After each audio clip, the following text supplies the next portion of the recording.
There is a particular quality to silence over deep water that I have never found anywhere else in the world. Not the silence of an archive room or a sealed bunker, or the pressurized quiet of a habitat module 3 kilometers beneath the continental shelf. Those silences are built, manufactured, intentional, the product of engineering decisions made by people who understood acoustics and wanted peace. The silence over deep water is something else entirely. It is the silence of a thing that does not need your presence to exist. The ocean was here before us. It will be here after us. When I stand on the outer observation rail of the Cauterway's 7th span and look south, across the Atlantic at 3 in the morning, what I feel is not peace. It is something older and less comfortable than peace. It is the feeling of being permitted. I have worked the Cauterway for 31 years. I was appointed Chief Structural Engineer of spans 4 through 9 at the age of 42, which is young for the post.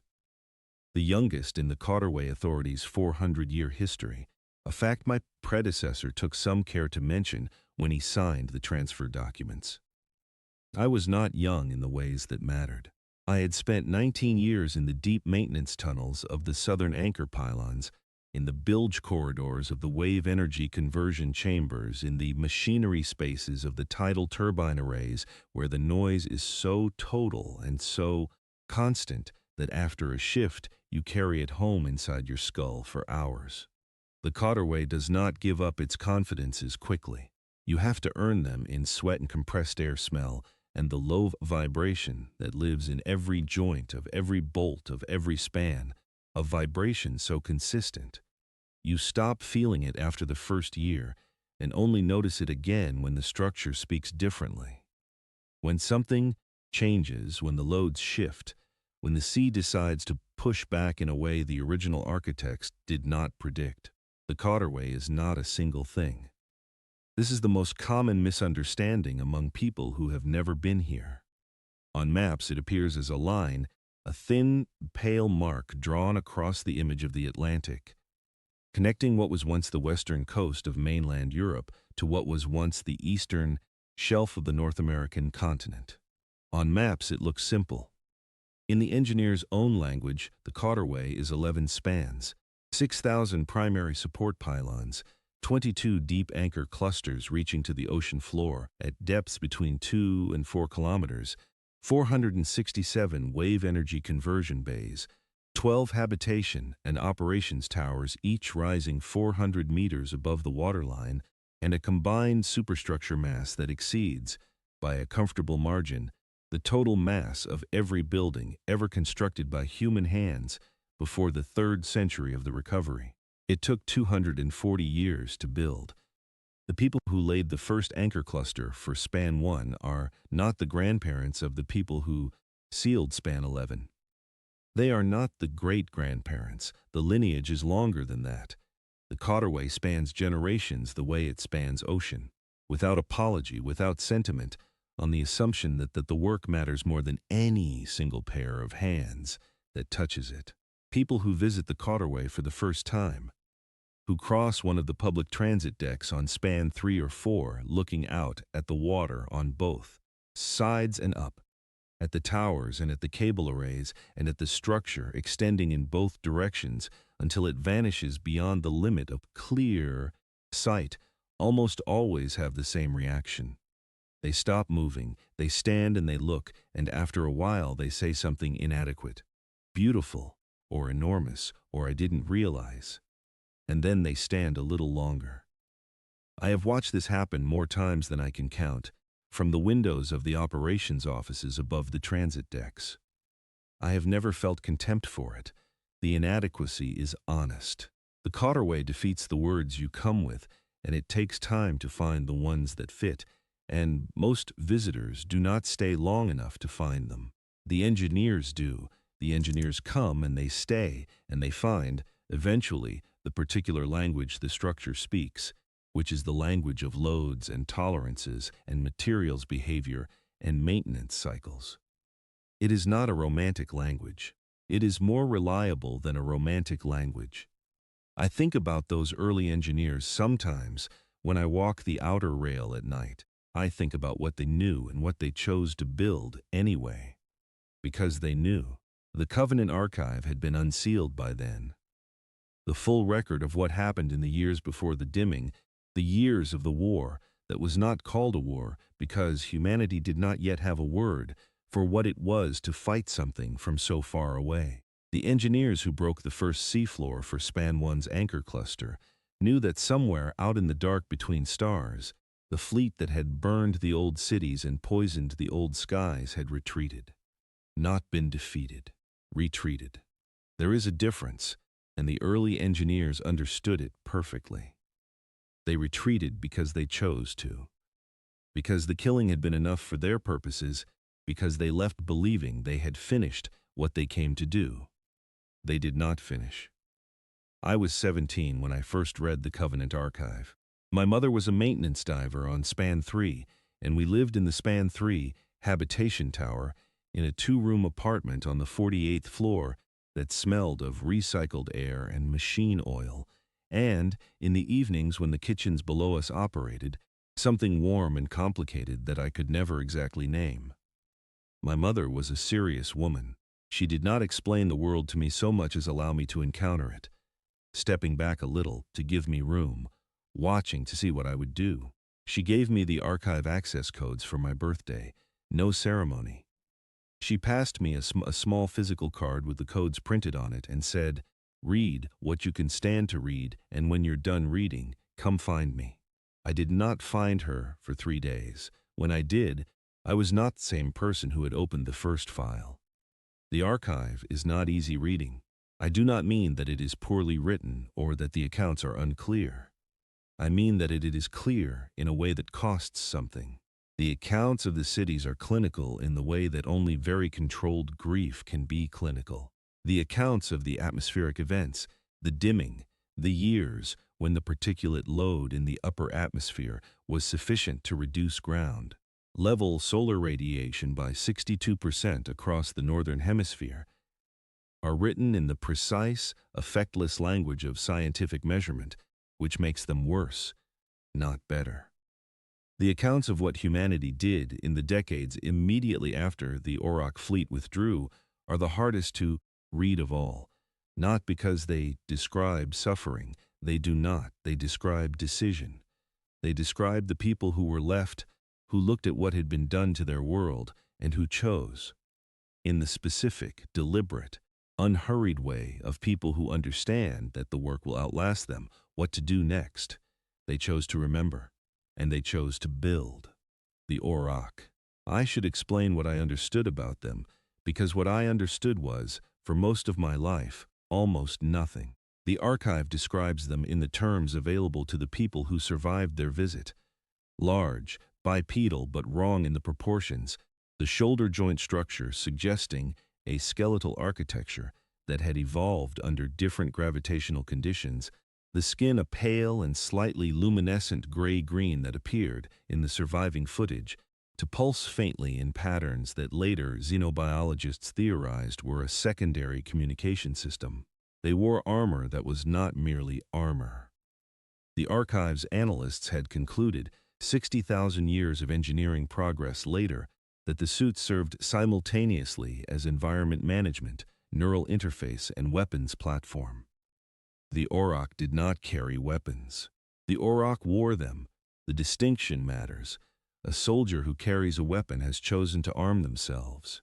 A soldier whose whim is integrated into the body of their suit is a different order of thing. The choice is made at the moment of suiting up, and it is made completely. What they wanted, the archive cannot say with certainty. The working consensus among the historians and xenobiologists and strategic analysts who have spent careers studying the question is that the attack on Earth was not primarily an act of conquest. It was an act of clearance. The Auroch did not want Earth for themselves.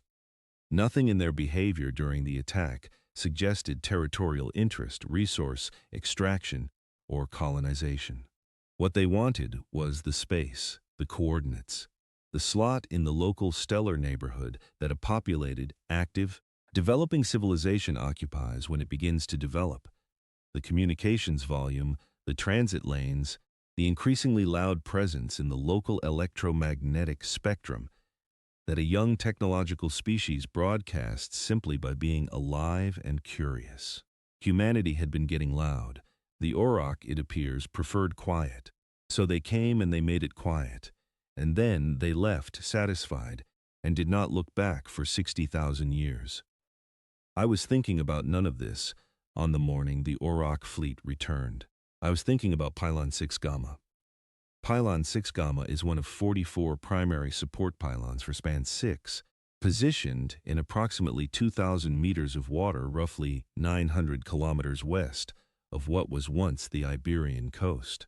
It had been showing anomalous load readings for 11 days, nothing catastrophic, nothing that required emergency response, but a pattern of micro-fluctuations in the torque sensors at the mid-column junction point that did not match any of the standard models for wave load distribution at that depth in those current conditions.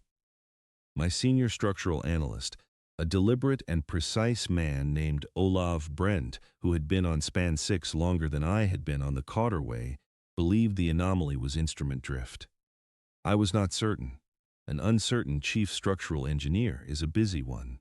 I had been at my desk since 4 in the morning, reviewing 312 hours of sensor logs, and I was on my 4th cup of tea, and I was running a new load distribution simulation against the previous 11 days of tidal data when my secondary display lit up with an alert from the Cauterway Authority's emergency coordination system. The alert was not about Pylon 6 Gamma. The code was Stellar Red. I had seen that code exactly once before, in a training exercise 12 years earlier, and even in the exercise, it had made something cold move through my chest. Stellar Red is the Cauterway Authority's designation for an event with off-world origin. Specifically, an event involving the detection of non-human spacecraft in or approaching Earth's proximity. The code exists because the Cauterway is not merely a crossing. It is a monitoring station, a logistics backbone, and an auxiliary communications hub for the Southern Atlantic Defense Corridor. Every span has hardened relay nodes buried in its superstructure. Every operations tower carries sensor arrays that look outward as readily as they look at the sea. The Cauterway watches the ocean and it watches the sky, and it has watched both for 400 years, and in 400 years this had never been necessary. Now it was necessary. I pressed the acknowledgement key, and the full coordination feed opened on my primary display. The information came in quickly, the way it always does in the first minutes of a true event, raw and incomplete, and arriving faster than it can be understood. I made myself slow down. I made myself read what was actually there, rather than what I feared might be there. This is a discipline my mother taught me. She used to say, "The instrument tells you what is true. Your fear tells you what you expect. Learn to hear the difference." The instruments were saying 12 contacts. Deep system approach vector. Deceleration profile, consistent with large displacement vessels under power. The contacts had been acquired by the Kessler array. The distributed sensor net in the outer system, the one built specifically to watch for exactly this approach vector, approximately 9 hours earlier. The delay in the Stellar Red alert was not negligence. It was protocol. 9 hours of observation, classification, trajectory calculation, and cross-verification before the flag went up. The people who designed the protocol understood that a false alert in this category was nearly as dangerous as a missed detection. So they built in time. 9 hours of time, during which the outer system monitoring teams had tracked the contacts, verified the signatures against the archive's records, and confirmed what I now understood they had confirmed before they sent the alert. The signatures matched the Auroch fleet-class profiles in the Covenant archive. They had come back. I want to describe what that knowledge felt like in the body, because I think the honest record of this day requires it. It felt like the difference between knowing intellectually that a structure bears a certain load, and standing inside that structure when the load is applied, not a dangerous load, not one that threatens the structure's integrity, but a real one, a live one, weight that has mass and distribution and consequence. I had known, in the intellectual sense, my entire adult life that this day was possible. The stellar red protocol existed, the Kessler array existed, the fleet existed, the preparations existed. I had read the Covenant archive. I had been trained in the emergency procedures. I had participated in exercises. I knew, in the way you know a fact you have carried for long enough that it has become simple part of the furniture of your understanding. And then the fact became live, and I felt it the way you feel a live load, and what I noted carefully, because I am an engineer and noting things carefully is what I do, was that the feeling was not panic. It was not the sharp, electric fear of an emergency you have not prepared for. It was something heavier and slower and more complicated. It was closer to the feeling I had at 17, when I finished reading the last volume of the Covenant archive and went to find my mother. The feeling of encountering something true that you had been told was true, but that your body had not fully believed until the moment it arrived. She was in the maintenance bay on Span 3's lower level when I found her that day, and then ching the calibrations on a pressure depth gauge with the careful attention she gave to all calibration work. She did not stop what she was doing when I came in. She finished the calibration, noted the reading in her log, and then she turned and looked at me and waited. She always waited. She never asked how you felt. She waited for you to tell her. I did not have words for it at 17. I stood in the maintenance bay, smelling of machine oil and recycled air, and I looked at my mother, and she looked at me, and after a long time I said, "They knew it might come back. They knew, and they built anyway." She nodded. Then she said, "That's the only answer there is." Now, 31 years later, sitting at my desk in Operations Tower 7, with the stellar red feed open in front of me, I understood what she had meant in a way that 17-year-old Marin man had not quite been able to understand. The only answer there is, not the satisfying answer, not the clean answer, not the answer that made the loss acceptable, or the grief manageable, or the 60,000 years of preparatory work feel proportionate to what had necessitated it. The only answer that was actually available, in the specific circumstances of being a species that had survived what we had survived and that intended to continue surviving it. You build, you remember. You pass what you know to the people who come after you. You do not allow the possibility of the return to be a reason for not building, because if you do not build, then the return, when it comes, finds nothing, and so you build. The instruments were saying 12 contacts, deep system approach vector. I acknowledged the alert and I began to work.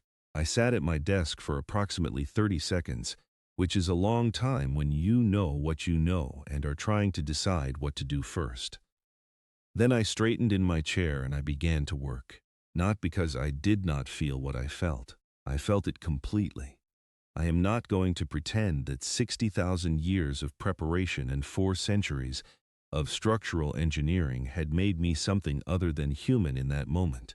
I sat at my desk and I understood that the thing we had built everything to answer had arrived, and I felt the weight of that understanding in my body, the way you feel a structural load. Not abstractly, but physically, as pressure. And then I put it somewhere manageable and I began to work. The Cauterway's role in a stellar red event is specific and had been rehearsed in exercises, if never in fact.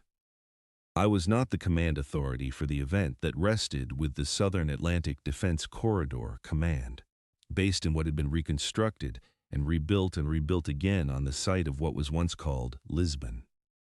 My role was infrastructure. Ensure the Cauterway's hardened relay nodes were live, ensure the sensor arrays were feeding clean data to the coordination network, ensure that none of the maintenance operations currently active on spans 4 through 9 created any interference with the emergency systems, and ensure the safety of the 4,211 people currently living and working on my section of the Cauterway. That last item was not in the written protocol, it was mine. I had 4,000 people in my spans, and I was responsible for them, and I began working through what that meant even as the coordination feed continued to update. The contacts were decelerating. That was the first meaningful data point after the initial detection. A fleet that comes in fast and hot is a fleet making an attack run. A fleet that decelerates is a fleet that intends to arrive, to stop, and to be present. The Kessler Array's trajectory analysts had computed an intercept point, and it fell, given the current approach vector, somewhere in the inner system, somewhere near Earth. They were not making an attack run. They were making an arrival. Over the next 6 hours, I watched the feeds, and I worked through the infrastructure checklist, and I kept a channel open to the defense corridor. Command and I thought, in the spaces between tasks, about everything I had read, and everything I understood, and everything I believed about what humanity had built over the 60,000 years since the fleet had last come.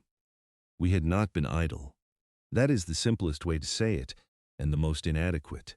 The word idle does not begin to describe what we had not been. The recovery, as the first centuries after the dimming are called in the histories, was not a simple return to what had been before. The people who came through the dimming and the aftermath, and the long, cold years of rebuilding did not want to rebuild what had been before. They wanted to build something that would never need to recover from this particular thing again.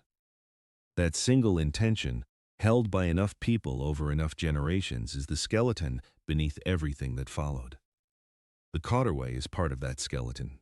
The orbital ring, the full circumferential structure in low orbit that the defense corridor's northern partner had completed 160 years ago, is part of that skeleton. The deep space monitoring network that had watched the outer system for 60,000 years without a single day of downtime is part of that skeleton. The fleet. I had seen images. Everyone had seen images. The warships were not secret, had never been secret, because secrecy would have required hiding them from the eyes of anyone in the solar system capable of looking, and the Cauterway Authority's own sensor arrays would have detected them clearly. The warships were visible.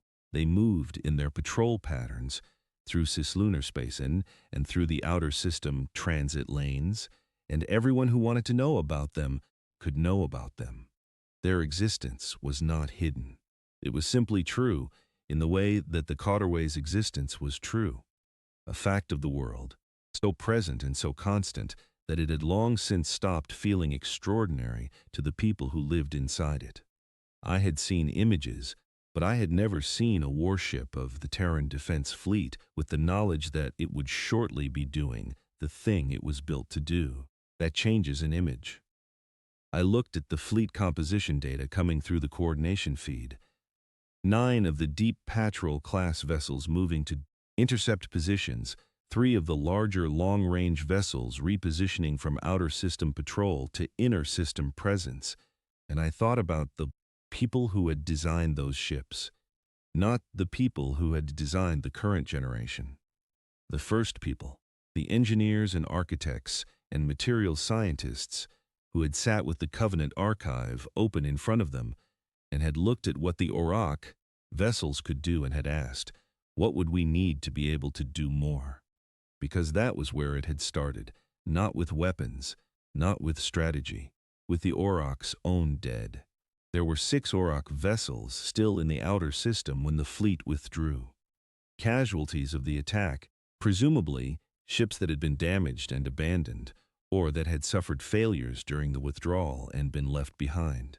The survivors found them over the course of the first 2 decades of the recovery, drifting on various trajectories, some still partially powered, their systems degraded but intact enough to study. The decision about what to do with them had not been obvious.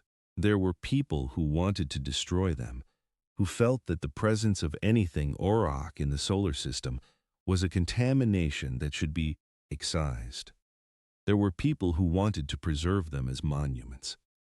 The decision that was finally made by a council of scientists and engineers and survivors, whose names are recorded in the archive's later volumes, was to take them apart, not to study them as artifacts, to understand them as engineering.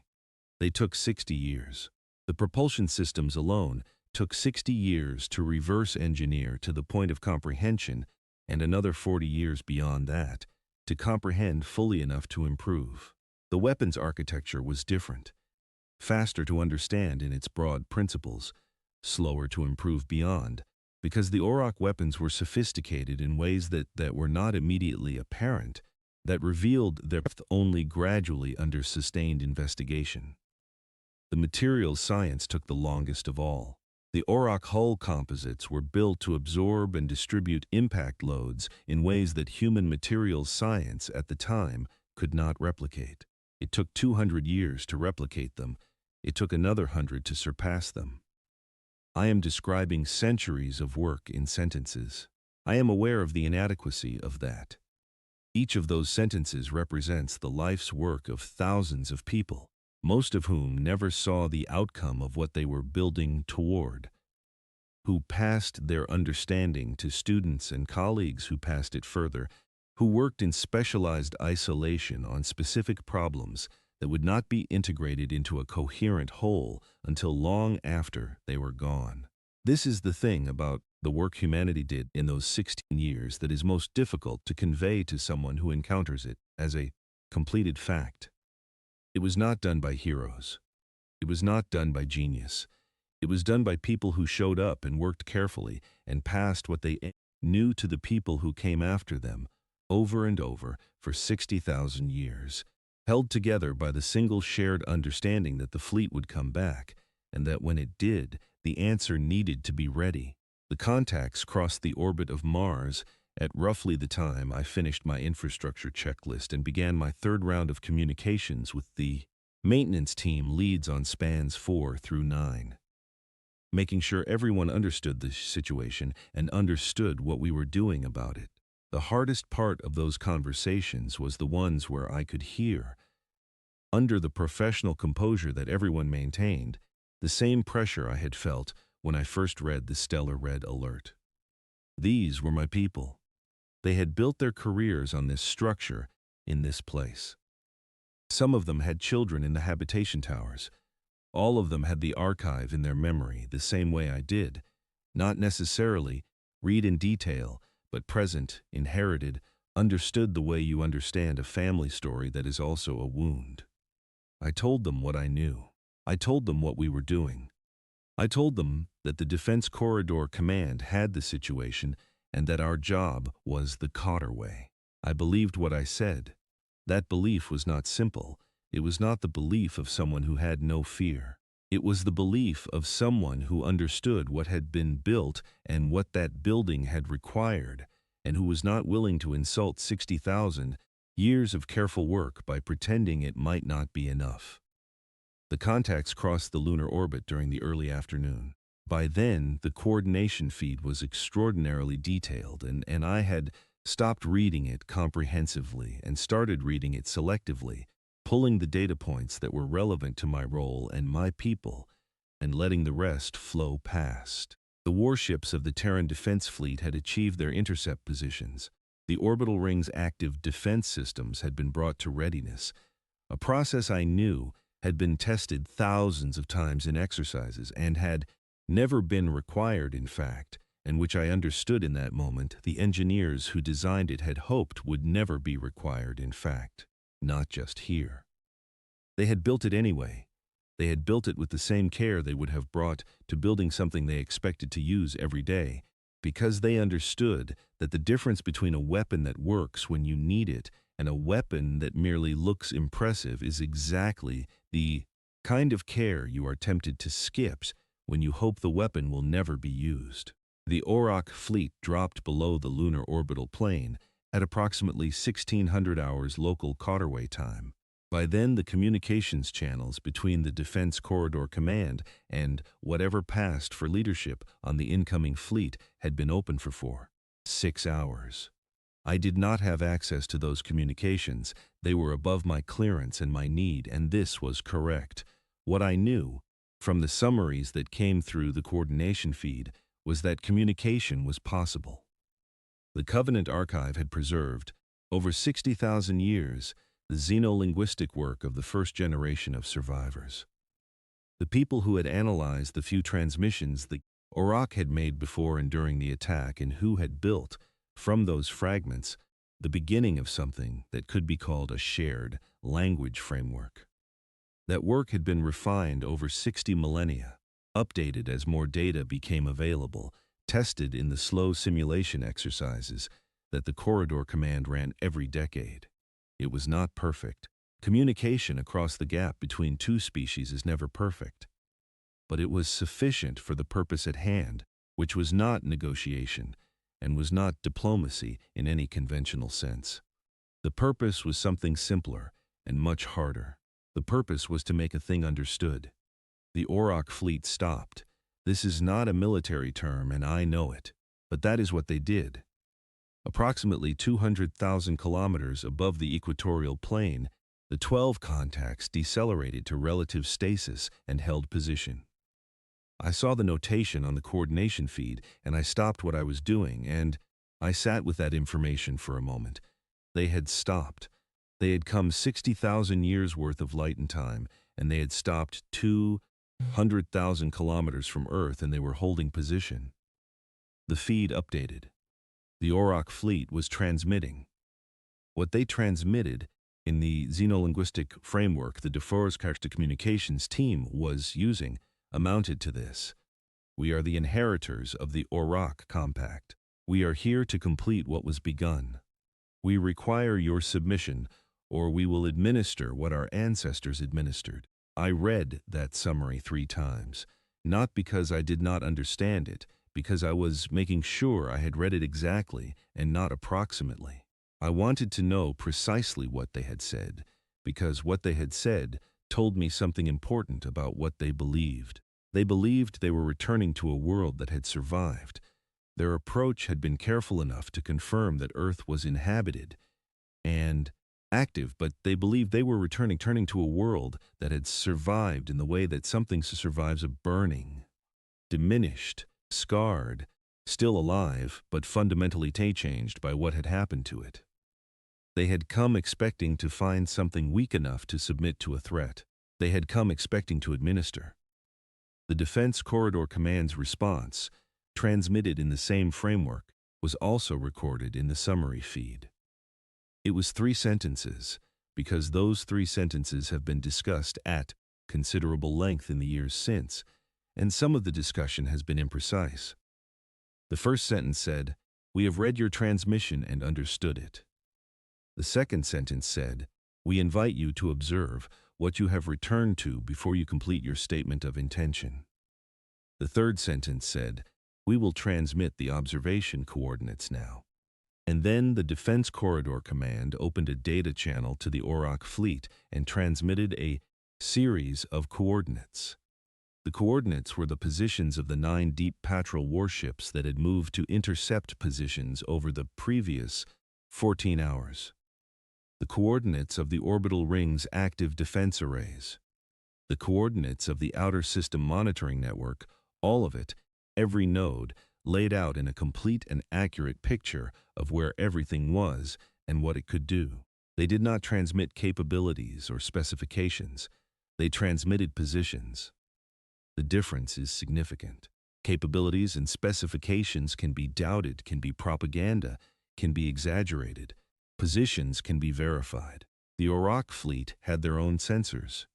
They could look. They looked. I do not know exactly what they saw in those first minutes of looking because I was not on the fleet. I know what they would have seen because I know what exists where the coordinates pointed. I know the look of a deep patrol vessel of the Terran Defense Fleet when you approach it from 200,000 kilometers. I have seen photographs, have read the dimensional specifications, have worked with enough engineers who contributed to various elements of the construction, programmed to have a real sense of the scale. They are not beautiful in any conventional way.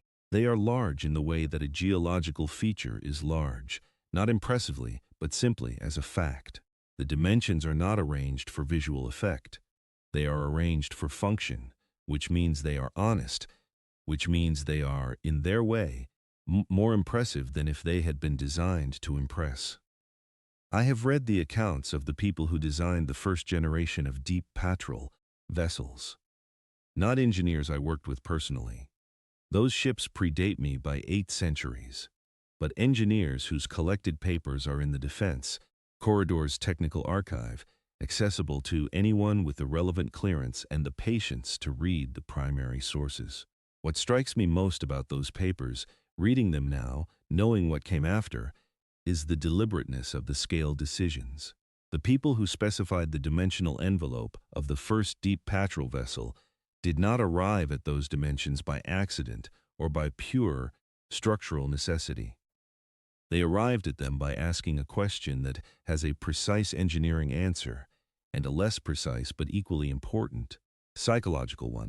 The engineering question was, what is the minimum displacement that gives us the range, the weapons capacity, the defensive capability, and the crew habitability to operate in the outer system for extended patrol cycles? The psychological question was, what scale of vessel makes it unmistakably clear to anything with sensors capable of reading it that the civilization that built this vessel has made a decision about itself? The two answers were close but not identical. They chose the larger of the two. I have thought about that decision many times over the years, and I have never once thought it was wrong. The orbital ring would have been visible to the Auroch fleet's sensors as a continuous structure. Not in full detail at that range, but as a presence, the consistent return signature of something that encircled the planet entirely, something that had no gaps, something that had clearly been there long enough to be a permanent fixture of the world it orbited. That matters. Temporary structures do not encircle planets. You do not build an orbital ring as a temporary measure. You build it because you have decided, at a species level, that this is what the world looks like from now on. The Cauterway would have been visible too. I thought about that while I sat at my desk in Operations Tower 7 and watched the coordination feed. The Cauterway is large enough, and its superstructure distinctive enough, that it reads clearly in high-resolution orbital imaging. A structure spanning the open ocean, spanning it not as a bridge, but as something more structural than a bridge, more intentional, more permanent. It had been there for 400 years, and it would be there for 4,000 more. I had worked on it for 31 years, and I would work on it until I stopped working, and after I stopped working, other engineers would come and continue. And the Cauterway would not notice any of us individually, which is the correct relationship to have with something you have built to outlast you. The Auroch fleet held position for 4 hours and 17 minutes after the coordinates were transmitted. During that time, the coordination feed showed no weapons activation, no change in fleet configuration, no transmissions. They were looking. They were looking at everything the coordinates pointed to, and, I imagine, at everything else they could see from where they were. The orbital ring, the defense platforms, those ships, the Cauterway, the megacity structures visible from orbit, the lights of 400 years of post-recovery civilization visible on the night side of the planet. They were looking at all of it. 4 hours and 17 minutes. I have tried to imagine, in the years since, what that time was like on the Auroch ships. I cannot fully do it. The gap is too wide, not just the temporal gap of 60,000 years, but the species gap, the architectural gap of minds that work differently than mine does, that process what they see in ways I cannot map onto my own experience. But I have thought about what I would feel in the reverse situation. If I came to a place expecting to find something small and frightened and diminished, and I found instead something that had been quietly doing something very large for a very long time, and I found that this something very large was not pointed at me in hostility, but was simply there as a fact, as the natural result of 60,000 years of careful work. I think I would need 4 hours and 17 minutes too. I think I would need perhaps more. Then they transmitted again. The transmission was long. The xenolinguistic team summary took 40 minutes to compile because the framework was being pushed to its limits in translation. The Auroch communication structure does not map neatly onto anything that human languages do, and the summary acknowledged this explicitly, noting that the translation was approximate and that the approximation might be losing things that could not currently be recovered. Within those limits, the summary said, "We did not know what had been built here. We came believing what our records showed. Our records showed a world that had been silenced. We now understand that our records were the records of the silencing and not of what followed. We do not complete our statement of intention. We ask to understand what we are looking at." I read that summary twice. Then I put my tea down and I sat for a long time looking at the wall of Operations Tower 7, at the photograph I had fixed there 11 years ago when I first took this post. A photograph of Span 7's main tension cable array, taken from below, the cables rising from the sea anchor, in a geometry that was both mathematical and somehow organic, the way good engineering tends to look after long enough. I looked at it and I thought about the translation's uncertainty and about what might be lost in the gap between what the Auroch had said and what the xenolinguistic team had rendered, and I thought about whether the uncertainty was important. I decided it was not. The uncertainty was in the precise language. The substance was clear. They had not completed their statement of intention. This is the important thing. They had come to administer, and they had looked at what was there to be administered, and they had stopped. There is a word in structural engineering for the condition of a load path that routes force through a structure without damaging it, that absorbs the energy and distributes it and dissipates it without failure. The word is resilience, and it is a technical term, not a motivational one. Resilience in structural engineering does not mean strength in the simple sense. It does not mean that the structure is rigid or unyielding or impervious to force. It means that the structure is designed to receive force and route it and endure it without losing its fundamental integrity. A resilient structure bends. A resilient structure deflects. A resilient structure moves with what is applied to it, and when the load lifts, it returns to what it was. I have spent 31 years working with resilient structures. I have thought over those 31 years about what the word means outside of engineering and whether the translation holds, and I have concluded that it does. What followed took 11 days. I was not part of it, not directly. My role was still the cauterway, still the infrastructure, still Pylon 6 Gamma, whose anomalous load readings I eventually traced to a localized corrosion pattern in the torque sensor housing that I had not seen before and that Olav Brend had not seen before, and that turned out to be a new failure mode we had to document and add to the maintenance protocol. The work continued while 11 days of careful, translated, imperfect communication happened between the Defense Corridor Command and the Auroch fleet. I followed the summaries on the coordination feed, and I continued my work, and I slept badly, and I ate irregularly, and I walked the outer observation rail in the early mornings before my desk work began, looking south across the Atlantic in the dark. The thing that strikes me most, looking back at those 11 days, is how quiet they were. I had expected. I do not know exactly what I had expected. Something that felt more like what the stories describe. The Auroch attack, as the archive records it, was not quiet. The dimming was not quiet. The long aftermath of the dimming was not quiet. Not even the quiet of silence. It was the quiet of absence, of loss, of a world that had been made emptier than it should have been. I had carried a version of that sound inside me since I was 17 and read the archive's first volumes in 3 days and went to find my mother. I had expected that the return of what caused it would be loud. It was not loud. It was a set of coordinates and a period of looking and 11 days of translation.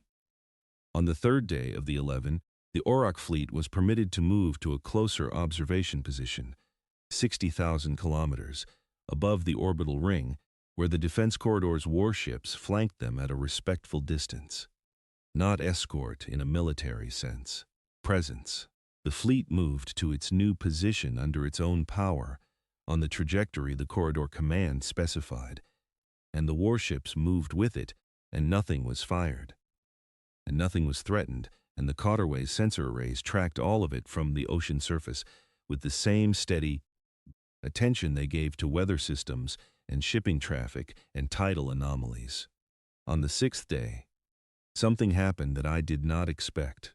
The coordination feed, which by that point I had been monitoring so continuously that my senior analyst Olav had taken to bringing me food at my desk with an expression that managed to be both concerned and professionally neutral at the same time, carried a notation that one of the Iraq fleet's transmission channels had been used to request something specific from the Defense Corridor Command. The notation was brief. The Orok fleet wished to understand the construction of one of the observed structures. Specifically, they had requested information about the structure spanning the Atlantic. They had asked about the Cauterway. I sat with that for some time. I had run simulations. I had rehearsed, in the privacy of my own mind, various versions of what I would feel when the return of the Orok fleet was over and the fleet had gone, and life had resumed its ordinary shape. I had not simulated this. I had not rehearsed the specific feeling of being on the structure that an alien fleet, 60,000 years after their ancestors burned this world, had asked to understand. The Defense Corridor Command responded by transmitting the Cauterway authorities' published technical documentation, not the classified infrastructure data that would not have been appropriate and was not sent. The published documentation, the construction history, the engineering specifications in broad outline, the purpose of the various systems, the timeline from first anchor cluster to sealed span 11. 4 centuries of engineering summarized in the documentation that the Cauterway Authority published for the benefit of anyone who wanted to know how it had been built and why. While I waited for the summary of the Orok fleet's response to that documentation, I did something I had not done in several years. I opened the Cauterway Authority's own public archive. Not the engineering database I work in daily, but the historical record, the one compiled for public access, the one that begins with the founding documents and carries forward through the construction logs and the maintenance records and the engineering reports and the incident reports and the commendations and the personnel files of the people who had built this structure and maintained it across 4 centuries. I opened it at the beginning and I read the founding documents again. The founding documents are not technical. They are, by any strict definition, political documents, instruments of governance and intent, produced by the council that authorized the Cauterway's construction and approved its funding and established the authority that would manage its development. But they contain a passage that is not political, that sits in the middle of the second founding document between 2 sections of budgetary allocation and that I have never been able to read without feeling something. The passage is not long.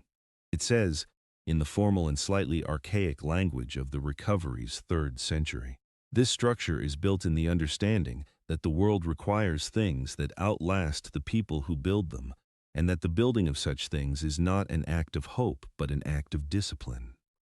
Hope asks for good outcomes. Discipline produces them.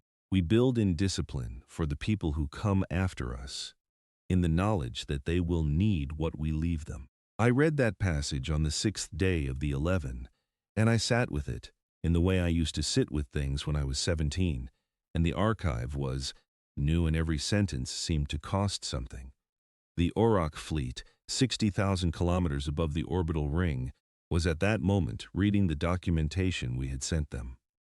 Reading about the 240 years, reading about the anchor clusters and the habitation towers and the wave energy conversion bays and the 4,000 engineers in maintenance, workers currently living on the structure, continuing the work. Reading about discipline.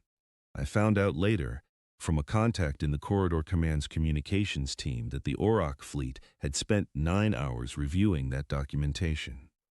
9 hours. It is a long time to spend on a technical document, even a comprehensive one.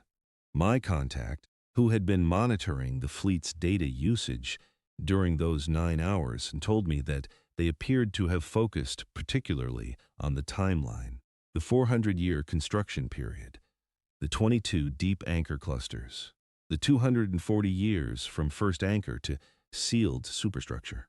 The fact that the people who finished it were not the people who started it, and that this had not mattered, and that it had been finished anyway.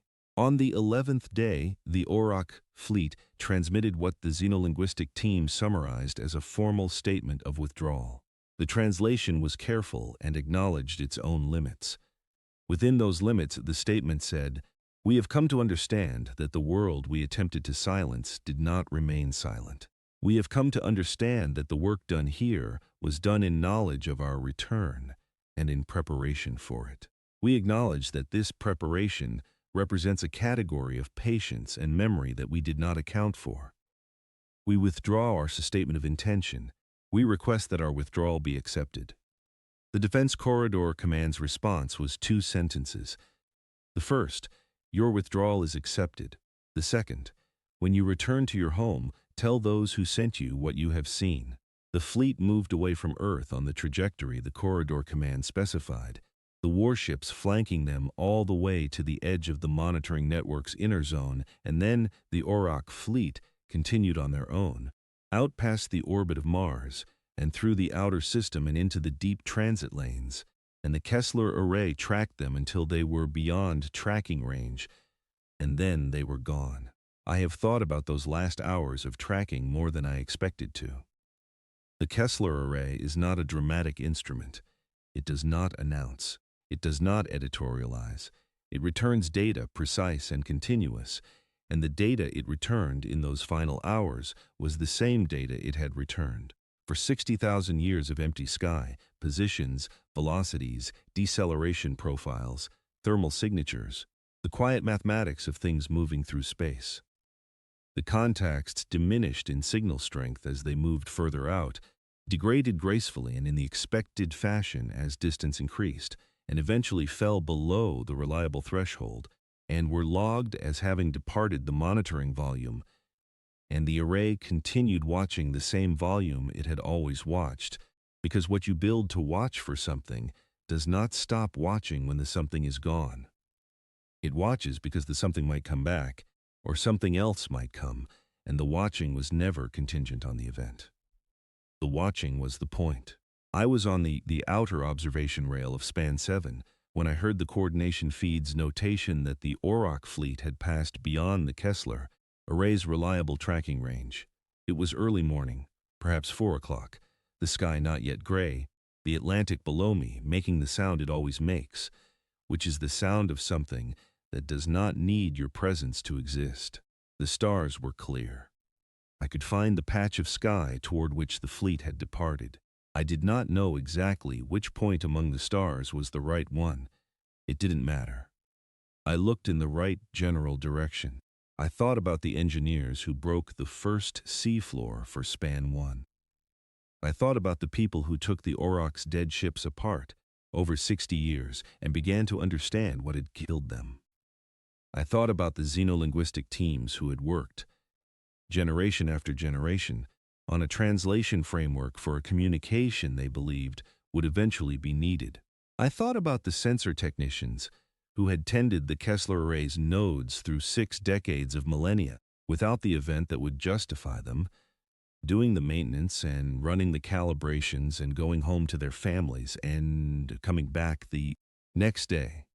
I thought about my mother, who had given me the archive codes on my birthday and stepped back to let me encounter what was true. The Auroch fleet had asked to understand the structure spanning the Atlantic because it was the most legible thing they could see. It was visible. It was clear. It told a story that orbital rings and warship specifications could not quite tell in the same way. A story of people who built something that would take longer than their own lives, who did it anyway, who passed it to the people who came after them, who passed it further for 400 years until it was finished, and then other people maintained it for another 400 years, and it was still there. This, I think, is what the Auroch fleet had spent 9 hours reading. Not the engineering specifications, but the evidence. The evidence of what it means to build something for people you will never meet. The evidence of what a species looks like when it decides that the work matters more than the generation doing it. There is grief in that. I want to be honest about the grief, because I have read accounts since, written by people who were not on the Cauterway during the 11 days, who describe what happened as a triumph, clean and complete. It is not clean. The dimming killed a number of people. I will not render as a statistic because they were not a statistic. They were people, each of them the center of a world, and they are gone. The 60,000 years of preparation were also 60,000 years of living under the knowledge of what had been done and what might be done again. Every person who worked on the Cauterway did so with that knowledge somewhere in them. Every person who maintained the Kessler array's nodes did so with that knowledge. The knowledge does not go away because the fleet goes away. It is part of what was built. It is in the foundation, with everything else. But I also want to be honest about the other thing, the thing that is not grief. Standing on the outer rail of Span 7 at 4 in the morning with the stars clear and the Atlantic below me and the coordination feed quiet, I felt what I can only describe as the specific satisfaction of work that has been done correctly, not completed. The Cauterway is never completed. The fleet's maintenance schedule does not stop. The xenolinguistic teams will keep refining their framework work because the Auroch fleet that just withdrew is not the last thing we will ever need to talk to across a species gap. But done correctly, the preparation that was prepared, the answer that was ready when the question was asked. The stars don't care. The Atlantic doesn't care. The Cauterway stands on its pylons and the tidal turbines turn and the maintenance crews go down into the bilge corridors and the wave energy conversion chambers and the tension cable arrays. And they do the work, and they pass what they know to the people who come after them. Pylon 6 Gamma's anomalous readings resolved themselves once we addressed the corrosion in the sensor housing. The new failure mode was documented, added to the maintenance protocol, distributed to the full Cauterway Authority Engineering Department with a note recommending inspection of similar housings across all spans. Olaf Brent's instrument drift hypothesis had been plausible but incorrect, and he acknowledged this with the particular dignity of a professional who's the difference between being wrong and having been unreasonable. He was not unreasonable. He was working with the information available. This is what you do. I still walk the outer rail of Span 7 in the early mornings. I still look south across the Atlantic in the dark. The silence over deep water has not changed. It is the same silence it always was. The silence of something that does not need my presence to exist. The silence that permits rather than excludes. But sometimes, in the hour before the sky starts to gray, I find myself looking up instead of across, toward the patch of stars where the fleet went. Not in fear, not in hope, exactly. In the way you look at a thing you have spent a long time preparing for and have now seen that is not finished but is moved to its next phase and that you will keep preparing for. Because preparation is not something you do once and set down. It is something you do the way the Cauterway was built. One section at a time, one generation at a time, with the understanding that the work is longer than you are and that this is not a reason to stop. We remembered, we built. They came back. That is the whole of it, and it is enough.